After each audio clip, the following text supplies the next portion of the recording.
Совсем слабенькая взаимосвязь у этого кино с одноименной многопользовательской игрой 2016 года от Ubisoft. Новый фильм «Оборотни внутри», в основу сюжета которого перенимаются элементы дедуктивных расследований из групповой игры и само название тоже, как я сказал ранее.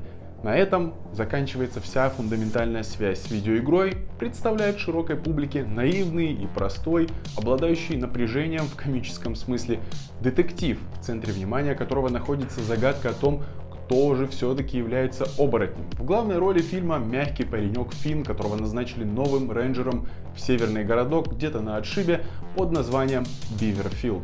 Главный герой знакомится с жителями этого городка, где каждый оказывается один чуднее другого, и только девушка, почтальон, кажется ему разумным человеком и даже больше того, родной душой. Когда в Биверфилде случается сильный снегопад и вдруг отключаются все средства коммуникации, выясняется, что кто-то повредил все генераторы. Вскоре застрявшая группа людей в этом городке собираются в гостевом домике и приходят к выводу, что все происходящее дело лап не каких-то диких собак или волков, а оборотня. И эта банда сплетников, движимая паранойей и личными мотивами, будет пытаться выяснить, кто же из них скрывает свою сущность ликантропа, которая готова полакомиться свежей человеченкой в любой момент. Вот это создает напряжение, которое толкает героев на совершение грубых промахов и неисправимых ошибок, которые будут стоить жизни. И, конечно же, главная мысль фильма, проходящая нитью через весь сюжет,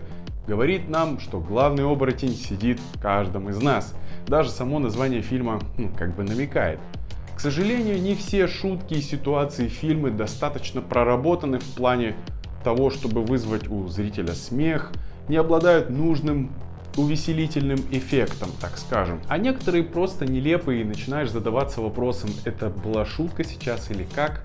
Но бывают, конечно, и положительные проблески в юмористическом плане.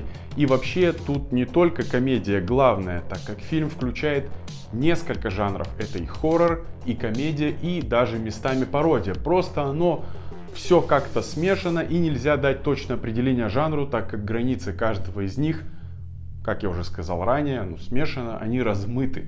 При просмотре фильма «Оборотни внутри» возникают ассоциации с фильмами типа «Крутые легавые», «Достать ножи», «Убийство в Восточном экспрессе» и прочие детективные фильмы подобные, что оборотням идет в плюс. В этой картине нет кучи замысловатых отсылок или каких-то интересных пасхалок, как в игре, но это опять же не в минус, а только в плюс именно для данного фильма. Не все персонажи к месту, не каждая шутка выстреливает, но в целом это комедийный детективный ужастик на разок, с которым можно легко и даже весело провести время. А на фоне фильмов «Пилы», «Спираль» и «Заклятие 3. По воле дьявола» так и вовсе он достоин внимания и просмотра. А на этом все. До скорой встречи. Пока.